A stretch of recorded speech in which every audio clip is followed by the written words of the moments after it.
معاف کرنا۔ آپ لوگ کو پتا ہے کہ آج جس طرح سے گرمی ہے، اس دن بھی بہت گرمی تھی، سورج کی شدید تپش تھی، گرمی کی، اور صبح کے 9 سے دوپہر کے 3 بجے تک وہ صلیب پر تھے۔ گھنٹے تک خداوند یسوع مسیح صلیب پر موجود تھے۔ صبح 9 بجے سے 12 بجے تک کے درمیان یسوع نے یہ کلمہ، پہلا کلمہ پیش کیا، پہلے الفاظ پیش کیے جو تھے معافی کا، جسے کہتے ہیں معافی کا کلمہ۔ اس کلمہ میں بہت سی سچائیاں بیان کی گئی ہیں، آئیے ہم ان سچائیوں کو دیکھتے ہیں۔ یہ ہے ایک نبوتی کلمہ جس کی کلام مقدس میں بیان کیا گیا، یسایہ نبی کی کتاب میں 53 باب اس کی 12 آیت میں مرقوم ہے۔ یہ ایک نبوتی کلام ہے، آپ چاہیں تو بعد میں پڑھ سکتے ہیں اس کو۔ خداوند یسوع مسیح کی پیدائش بھی ایک نبوت تھی، اس کی گرفتاری بھی ایک نبوت تھی، یہاں تک کہ صلیب پر جو کچھ ہوا اس کے ساتھ وہ سب نبوت کے مطابق تھا، وہ سب جانتا تھا۔ کوئی چیز ایسی نہیں تھی کہ جو وہ دیکھ کر حیران نہ ہوا ہو کہ یہ سب ہونا تھا میرے ساتھ۔ اس نے کچھ ایسا کبھی ریٹ نہیں کیا، بلکہ وہ ہمیشہ اس چیز کے لیے تیار تھا کہ ہاں یہ سب میرے ساتھ ہونا تھا۔ اس کو سب پتا تھا، اس کو سب چیز کی نبوت آلریڈی ہو چکی تھی، اس کے باپ نے اس کو سب کچھ بتا دیا تھا پہلے سے، وہ پہلے ہی سب کچھ جانتا تھا کہ انہوں نے کہ خداوند یسوع مسیح نے یہ سب کچھ دکھ سہنے ہیں، اور اس طرح پھر جب یہ دکھ سہے تو خدا نے یہ نبوت کی دعا کی۔ یہ دعا بھی جو تھی یہ نبوتی دعا تھی، یہ کلام میں لکھا ہے کہ یہ نبوتی دعا تھی۔ یسوع مسیح کے پہلے نکلنے والے پہلے الفاظ تھے جو کہ دعا کی صورت میں تھے، جو اس کے دشمنوں کے لیے کی گئی۔ خداوند یسوع مسیح نے جو پہلا کلمہ کہا گیا کہ اے باپ ان کو معاف کرو، ان کے لیے دشمنوں کے لیے دعا تھی۔ خدا نے ان کے لیے دعا کی کہ اے باپ ان کو معاف کر، اور یہ بھی سکھاتا ہے کہ اپنے دشمنوں کے لیے دعا کرو۔ اس میں ہم ایک بڑی بات سیکھتے ہیں کہ خداوند ہمارا ہمیں کہتا ہے کہ اپنے دشمنوں کے لیے ہمیشہ دعا کرو۔ یسوع نے صلیب پر یہ دعا کی اور ہمیں یہ بھی سکھایا کہ محبت کرو ایک دوسرے سے۔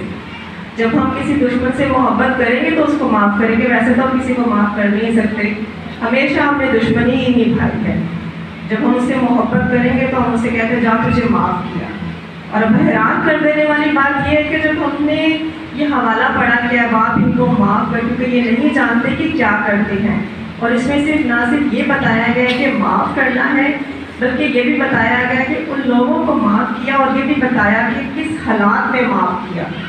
آئیے ہم آج سیکھتے ہیں کہ آگے کس حالات میں خداوند نے کیا کیا سہا، اور کس حالات میں سہ کر یہ معاف کرنے کا الفاظ کہے گئے۔ یسوع مسیح کو صبح صبح اٹھنے کی عادت تھی، وہ صبح سویرے اٹھ جایا کرتے تھے، دعا کیا کرتے تھے، جو ہم سے نہیں ہوتا ہے۔ ہم سے بہت سے لوگ ایسے ہیں صبح صبح اٹھ کے دعا کرتے ہیں، لیکن ہم میں ایسے طاقت نہیں ہے، ہم انسان اس قابل نہیں ہے کہ صبح سویرے اٹھ کے دعا کر سکے، لیکن ہمارے خداوند یسوع مسیح کی عادت تھی کہ وہ صبح سویرے اٹھتے تھے، اور صبح جمعرات کی 3 سے 4 بجے کے وہ اٹھے ہوئے تھے، پورا دن جاگتے ہیں اور پھر فسح مناتے ہیں، اور پھر رات کو کسی پہر انہیں گرفتار کر لیا جاتا ہے۔ اور ظاہر ہے جب ہم صبح سے اٹھے ہوتے ہیں تو بہت تھک جاتے ہیں، آج کل بھی ایسا ہی ہے، جب ہم صبح سے تھکے تو کہتے ہیں بہت تھک گئے ہیں، ہماری ہمت نہیں ہے کہ ہم کچھ کر سکیں اور، لیکن ہمارے یسوع میں بہت ہمت تھی۔ پھر وہ گرفتار ہوا، اور اس دوران جب اسے بہت سی مصیبتیں سہیں تو پھر سونا کہاں ملتا ہے۔ جب ہم بہت سے کام کر رہے تھے تو کہتے ہیں ہمارے آج تو ہمیں سونے کا ذرا سا بھی ٹائم نہیں ملا، لیکن ہمارے خداوند کے پاس بھی یہی سچویشن تھی کہ کوئی سونے کا ٹائم نہیں ملا انہیں، وہ اتنے تھک چکے تھے، لیکن اس دوران بھی انہوں نے سب جگہوں پہ گئے، اور جگہوں پر جاتے وقت انہیں کوئی گاڑی پر نہیں لے کے جایا کرتے تھے، بلکہ سڑکوں پر چلایا کرتے تھے۔ اس دکھوں کو محسوس کریں، تکلیف کو محسوس کریں کہ خداوند جب اس سڑکوں سے گزر رہے ہوں گے صبح سویرے کے اٹھے ہوئے، تپتی دھوپ میں، شدید دھوپ ہوئی بھی ہوتی ہے، اور اب آج کل تو اس اتنی سے دھوپ نہیں برداشت کر سکتے، اور اس وقت تو پیدل چل کے وہاں سے روڈوں سے گزرا جاتا تھا، اور اس کے بعد جب وہاں سے گزرا، وہاں سے پیشی ہوئی، اس دوران پر اس پر تھوکا بھی گیا، اس دوران اس کے بال بھی کھینچے گئے، اس دوران اس کی داڑھی بھی نوچی گئی، اس دوران اسے پھر جب وہ مصلوب کرنے کے لیے لے کر گئے تو کانٹوں کا تاج بھی پہنایا گیا۔ ہم اس دکھ کو محسوس بھی نہیں کر سکتے کہ ہمارے یسوع مسیح پر کتنی تکلیف اس وقت برداشت کی ہوگی، کس قدر وہ دکھ سہ رہے ہوں گے ہمارے لیے۔ جب کانٹوں کا تاج پہنایا ہوگا تو کتنی تکلیف ہوئی ہوگی، کتنا لہو بہایا ہوگا۔ اور کوڑے بھی مارے گئے. اور اس ٹائم پہ تو 40 کوڑے مارے جاتے تھے کہ ایک کوڑا اتنا تکلیف دہ ہوتا تھا, بہت زیادہ تکلیف دہ ہوتا تھا. لیکن ہمارے خداوند نے وہ کوڑے بھی سہے ہماری خاطر, ہمارے گناہوں کی خاطر. اس کے بعد ان کو ایک اور چیز بھی کہا گیا کہ جاؤ اور اب صلیب بھی اٹھاؤ اور لے کر جاؤ اس کو, ہم تمہاری کوئی مدد نہیں کریں گے. یہ بھاری صلیب اٹھاؤ اور اس کو اس جگہ پر لے کر جاؤ جس پر تمہیں سولی بھی چڑھانا ہے.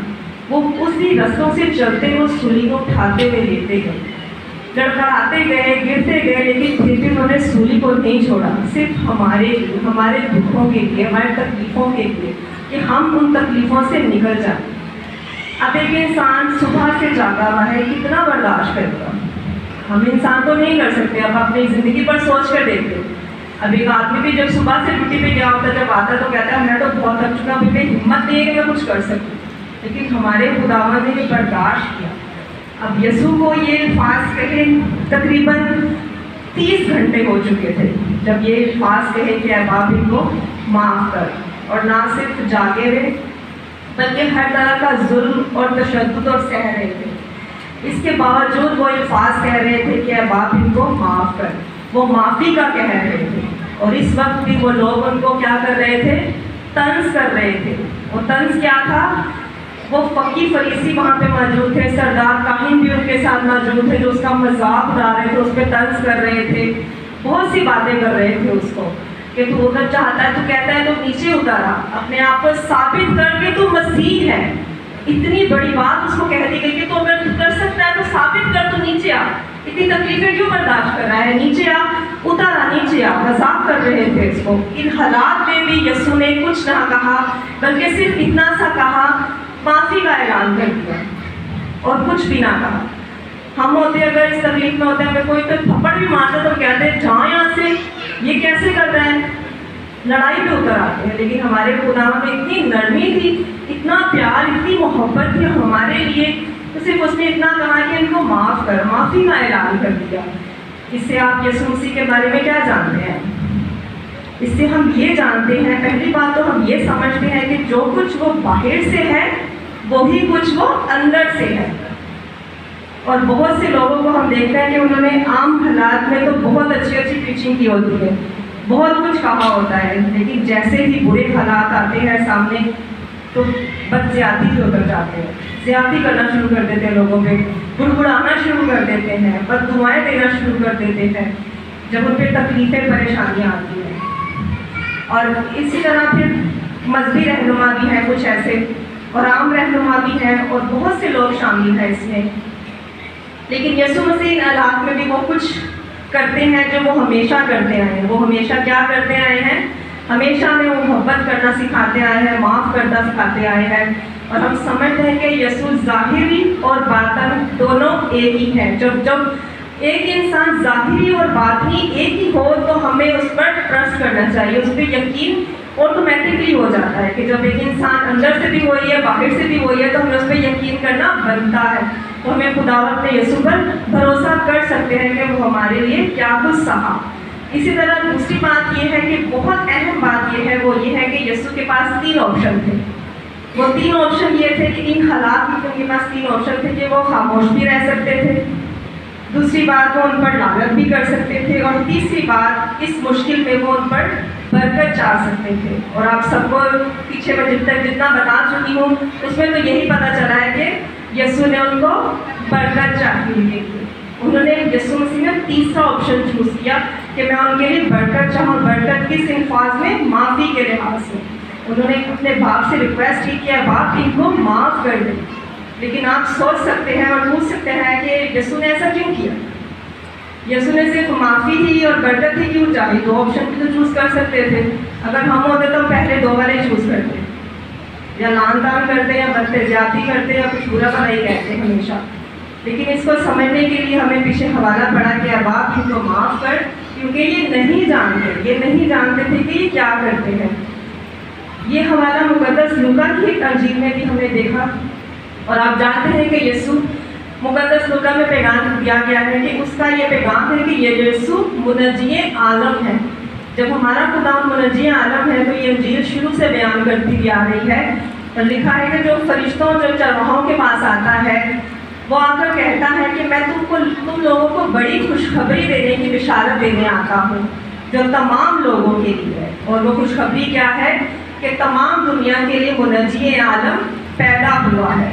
اب سوچئے کہ وہ منجی عالم بھی ہے اور وہ اس کے ساتھ ظلم بھی کر رہے ہیں. جو دنیا کا ہے, پوری دنیا اس کی ہے اور اس پہ پھر بھی ظلم ہو رہا ہے. وہ برداشت کر رہا ہے. وہ حالانکہ بہت کچھ کر سکتا تھا لیکن وہ ظلم برداشت کر رہا ہے. تو کیا اس وقت منجی عالم نہیں تھا؟ وہ اس وقت بھی منجی عالم تھا, اب بھی ہے.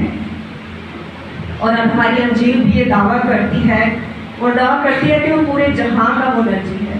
اب بھی اپنی وجہ سے وہ کسی کی نجات نہیں کھوئے گا کیونکہ وہ منجی عالم ہے. وہ توبہ تک ہماری نوبت پر جاتا ہے. نجات کے دروازے ہمارے لیے وہ بند نہیں کر دے گا. وہ ہمارے لیے وہ دوسرے دو آپشن نہیں چوز کرے گا بلکہ وہ ہمارے لیے معافی چوز کرے گا. میرے عزیزوں, ہمیں سمجھنا ہوگا کہ یہ کلمہ صرف کلمہ نہیں ہے, صرف معافی کا کلمہ نہیں ہے. یہ کلمہ بتاتا ہے کہ وہ منجی عالم ہے. جب وہ منجی عالم ہے تو وہ ہمیں معاف کرے گا. ہمیشہ معاف کرتا ہے, جتنی بھی غلطیاں کوتاہیاں کریں لیکن وہ ہمیشہ ہمیں معاف کرتا ہے. کیوں معاف کرتا ہے؟ کیونکہ وہ ہم سے محبت کرتا ہے. وہ خاموش نہیں رہا, اس نے ان پر لعنت نہیں کی اور وہ ان کے لیے برکت چاہے گا. ان سب کے لیے برکت چاہے گا جو دوسروں کے لیے اچھا کرتے ہیں. اسی طرح پھر ہم دیکھتے ہیں تیسری بات میں ہم کو دیکھیں گے کہ دنیا میں دیکھتے ہیں کہ بہت سے رہنما, چاہے وہ سیاسی ہو, مذہبی ہو, کسی بھی شکل میں ہو, کیونکہ بہت سی بڑی بڑی باتیں ہوتے ہیں, سنتے ہیں. آج کل کے دور میں تو چلی سیاسی باتیں زیادہ رہی ہیں. وہ جو کچھ کہتے ہیں وہ کرتے نہیں ہیں. یہ تو سبھی جانتے ہیں کہ بہت سے لوگ بہت سی باتیں کرتے ہیں لیکن وہ سب ہوتا نہیں ہے. منہ پہ کچھ اور پیچھے کچھ اور اپنی زندگی میں وہ سب کام کرتے نہیں ہیں جو وہ کہتے ہیں. لیکن میرے عزیزوں, یسوع مسیح نے جو کچھ کہا پہلے خود کیا اپنی زندگی میں اور پھر ہمیں کہا کہ وہ کرو. اپنے دشمنوں کے لیے دعا کرو اور ستانے والوں کے لیے برکت چاہو. یہ کلام میں لکھا ہے. اپنے دشمنوں کے لیے ہمیں برکت چاہیے. لیکن صرف انہوں نے یہ صرف باتیں نہیں کی ہمارے یسوع نے, جیسے لوگوں کی بڑی بڑی باتیں ہوتی ہیں, ہمارے خدا کی صرف باتیں نہیں کی بلکہ یہ ہمارے خداوند نے خود کر دکھایا. یہ سب کیا جب وہ تھا. اور یہ ہے کہ جو کچھ وہ کرتا تھا وہ کہتا تھا کہ ہم بھی وہی کریں. وہ توقع کرتا ہے کہ ہم بھی ویسا ہی کریں جیسا وہ کرتا ہے, جیسی اس کی زندگی ہے, جیسا وہ چاہتا ہے کہ ہم ویسے ہو جائیں. وہ چاہتا ہے کہ ہم بھی کریں. اگر نیکوں اور بدوں دونوں پر وہ برکت چاہتا ہے تو ہم بھی چاہیں گے کہ ہم بھی ویسا ہی کریں.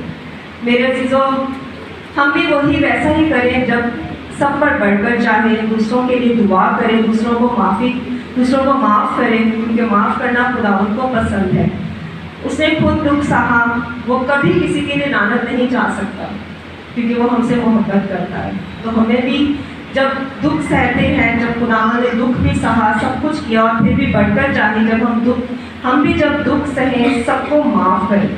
یہ نہ ہو کہ تکلیف پریشانی میں ہو تو سب کے لیے لعنت چاہیں, سب کے لیے بد دعائیں دیں, سب کے لیے پوری باتیں کریں. لیکن ہمیں بھی سب کو معاف کرنا ہے, سب سے محبت کرنی, کیونکہ نجات کہاں سے ملتی ہے؟ صرف صلیب سے نجات ملتی ہے.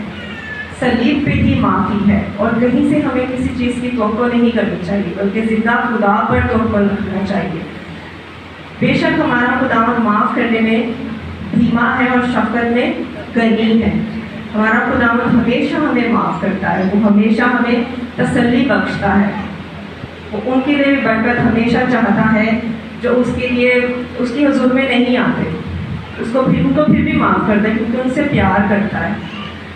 اور میرا ایمان ہے کہ آج کے اس کلمے کے وسیلہ سے ہم نے اس کے دکھوں کو بھی محسوس کیا ہے, اس کی تکلیف کو بھی سہا ہے اور یہ بھی سیکھا ہے کہ ہمیں معاف کرنا ہے اور سب کے لیے برکت چاہیے, اپنے دشمنوں کے لیے بھی برکت چاہیے, کبھی کسی کے لیے برا نہیں سوچنا.